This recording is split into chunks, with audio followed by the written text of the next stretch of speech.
sour apple today. It might be one of those days. So, as you can see by the title, by the thumbnail, you know what we're getting into today. Chainsaw Man. So, when I read Chainsaw Man, when I watched Chainsaw Man, it didn't give me the same feeling as when I read it. When I read it, I loved it. I pictured how things would be, the animation, how people would sound. I had countless talks with friends on the Discord. But when the anime came out, it really fell short.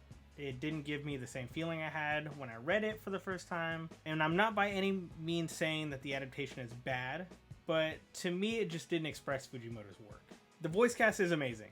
I am saying that right now. Like I said, there's no ill feelings about how I felt about the Chainsaw Man anime. I'm just saying, not the same. The voice cast did very well, especially when it came to Power and Hamino, played by their respective voice actresses, just to name a couple.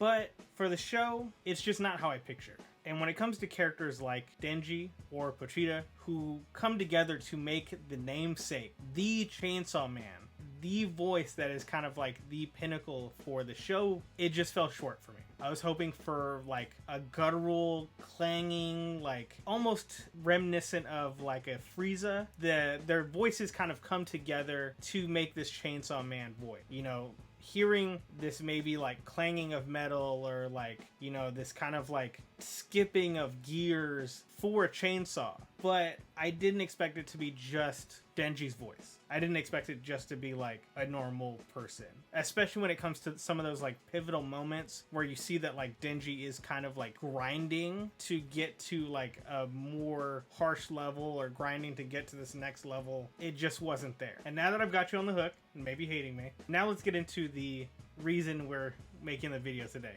Hype versus expectation. And the question I pose to you today is, hype killing our feeling of joy when it comes to our favorite mangas getting an anime adaptation? Or are we letting our imaginations get the better of us when we should be holding our expectations back a little bit? In reading the manga, it gives us a bit of a superpower. We get to see what's to come. We see how characters develop. We see how villains go deeper into darkness. But we set the pace. We see how lines are delivered. We see how scenes are made. We see what leads us up to those pinnacle moments, especially when it comes to season finales. But at the same time, does that take away from our excitement? If we were to go into a situation anime only, we do kind of have a, for lack of a better term, blind ignorance to how things should be or how things should look, how a character should deliver a line that comes into play later. So I ask, is the hype of watching something without reading change the feeling of reading something before watching? I know for me, when I read a manga, I think of every facet of that story. I think of how characters will sound. I think about how music may play a part in these scenes later. Like when I was binge reading Tokyo Ghoul to catch up before it ended in the anime, I was listening to the soundtrack of the first two seasons. But thinking about it, if I would have listened to something like jazz fusion or punk rock, how that wouldn't really have fit the motif for that time. For example, when I was watching My Hero Academia and I was seeing Overhaul be completely overpowered by the tag team that was Deku and Eri, and seeing an amazing moment completely hyped for what's happening be completely ruined by the music choice. Going with a mellow, somber song just kind of threw me out of what was happening. Especially when you come comparatively in season 1, when we have the All Might Nomu fight for the first time at UA, and the music is just pulling this. It's such an amazing scene animated, it's such an amazing scene musically, that you're wondering at this Overhaul fight, what's happening? You have this pinnacle of animation happening. You know, we have guest animators coming in. We have, you know, these two people who have kind of like been grinding at each other like from a distance, finally going head to head with Eri, who is this kind of victim for the early part of the season and for longer story-wise, just be completely changed by the idea of like a somber track, you know, kind of like what you would want to hear when, you know, maybe a hero is being uplifted or we see people being saved from rubble. It's just not there at this moment. And it makes me wonder if in the manga, how I would have thought of it without that music. What would I have thought of? Would I have thought of this, which we're getting? Or would I have thought of that hype music? You know, would I have been flipping through the pages so fast that, you know, I wouldn't have even thought of music? I would have just been thinking about Overhaul and Deku just, you know, going at it. And especially when you bring about later the idea that, like, Eri is rewinding time and what that means for Deku. And like I said, when you're reading the manga, you think of the music choices, you think of the characters, but of course, you have to think about animation. And we all know the animation versus manga discussion can go on for days. Particular styles, particular looks. Like for me, I thought Chainsaw Man should have been done by the same team that did Dorohedoro. I think that look would have fit perfectly for Chainsaw Man. But I know there are other animes that have gotten adaptations that have been kind of bad. And I hate to bring it up, but Junji Ito, seeing the difference between panel versus screen is very, not jarring, but it's very apparent that it just didn't fit. And then let's bring up an even bigger one. We have Berserk, the animation. And, you know, I have friends who are big Berserk fans that are, you know, they know you don't mention it. You just don't. And then you bring it back another way to the abomination that is Tokyo Ghoul's storytelling for the animation. We all are ready to sign the petition if need be to get it, give it the Brotherhood treatment. Let it get reanimated. What we got from the first season to the last season, or actually I shouldn't say animation, let it get retold. That's a better thing. From the first season to the last season for Tokyo Ghoul, there was a major disconnect. I'm a huge Tokyo Ghoul fan, and that's why I read the manga, like I said earlier, when it got to the end, because I wanted to see the trueness. I wanted to see if we got any inklings of that ending, what I could have gotten there. And trust me, I'm not raging on animation for shows. It's just minor changes. I'm not gonna be part of that crowd, and I may bring it up later. I'm a little off script sometimes in this video because I'm very passionate. But like I said, I'm not raging on animation, especially when it comes to adaptations, because, you know, My Hero is an easy one to talk about, especially when we got a lot of nitpick, you know, panel to screen tweets of how bad My Hero looks when it's only like a minor tweak or things like that. I'm not that type of person. I will say, hey, it could have been different. It could have been better. This is not my cup of tea, but I can still enjoy the media for what it is.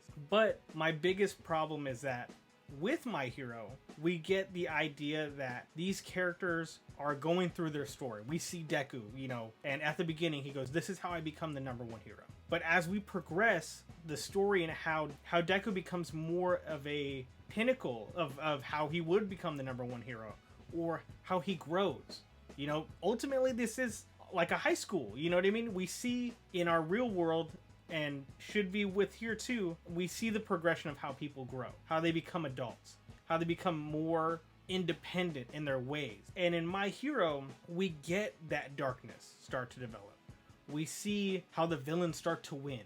We see how the villains and the heroes like all do dark things just depending on what it is and what it means to be a hero. But when we get into the anime, it gets very hand-holdy. It becomes the, hey guys, it's the first episode of the season.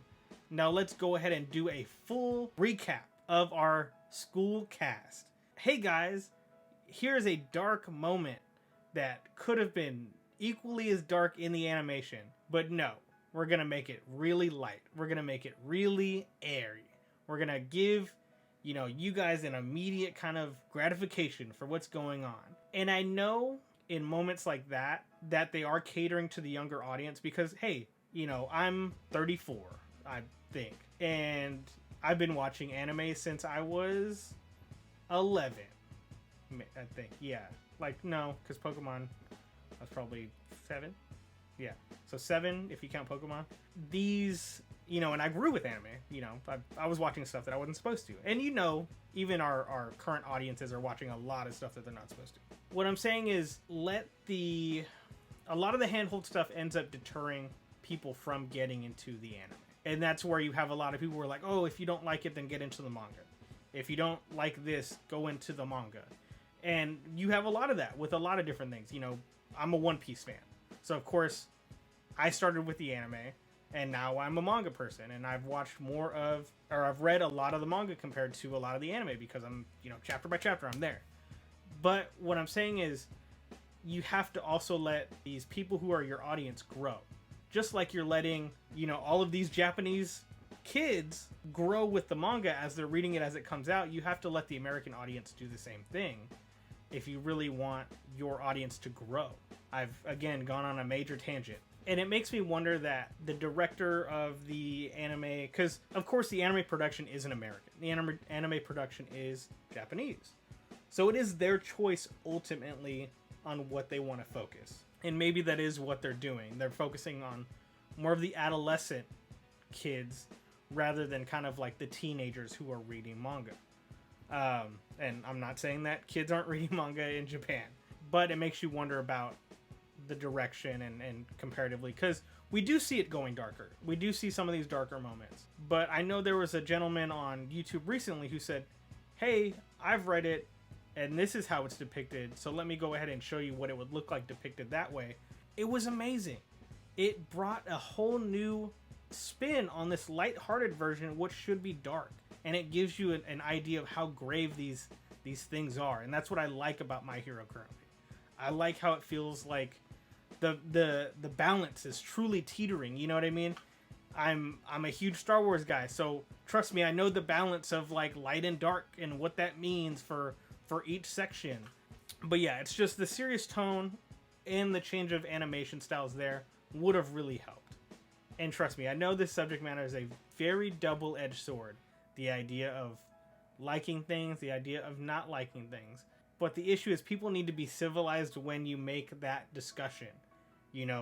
A lot of times we have these ideas of manga readers versus anime onlys and how we try to like intermingle those, you know what I mean? And I know for me personally, I will usually watch the season of an anime first and then jump into the manga after that. That was what happened with me with One Piece. I watched all the way until Whole Cake, and then during the Katakuri fight, I said I didn't want to wait for episodes anymore. And so I jumped into the manga. That's how it was, what else? For Tokyo Revengers. That's how it was for Tokyo Ghoul. That's just my prerogative. But what I'm saying is that we need to be more understanding of each other's choice. You know what I mean? Except when it comes to dub. It's no dubs only. No, I'm joking. If you choose to dub, that is your choice. Or if you choose to watch dub, that is your choice. I'm a sub guy, though. Don't use that out of context. That is a very bad clip. Like I said, just be mindful of everybody, because we don't want the Attack on Titan kind of fandom view of, hey, let's attack animators on Twitter. Hey, let's attack Isayama, right? That's who it is? Isayama, for his choice of how he chose the end of the manga and things like that. It makes you wonder if we are our own worst enemy when it comes to things like this. We get so excited. We get so passionate. We get so ready to fight, ready to make our view known for each of the things that we like. Hence me making this video. You know what I mean? But that's what I'm saying, is that when it comes to stuff like this, maybe it is better that we kind of cull our expectations. It's better that we take everything with a grain of salt, of course. Because some people love Chainsaw Man. Some people said it was a perfect adaptation.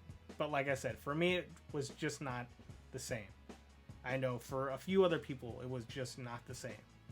And even when it comes to Chainsaw Man 2, I am loving Chainsaw Man 2 right now. And I can't even think about how the first part of Chainsaw Man was, because I'm so in love with the art. I'm so in love with how like this duality is happening with Chainsaw Man 2 that it's gonna maybe be even harder for me watching when it gets to that point for the Chainsaw Man adaptation. That's where I'm gonna end the video. Like I said, it's great. Everybody enjoying anime is not a bad thing. Everybody enjoying manga is not a bad thing. It's just when it gets down to the differences in what we like, what we don't like, I think we just need to be able to share that a little better. Maybe, like I said, cull our expectations a little bit. Hey man, thanks for watching the video. If you enjoyed it, make sure you hit it with a like down below. Make sure you subscribe for more. This is my second video essay. I hope you enjoy it a lot. But until next time, Mustache out. Told you, man, it was gonna be a good one. I didn't even get all the way through my gamer subs.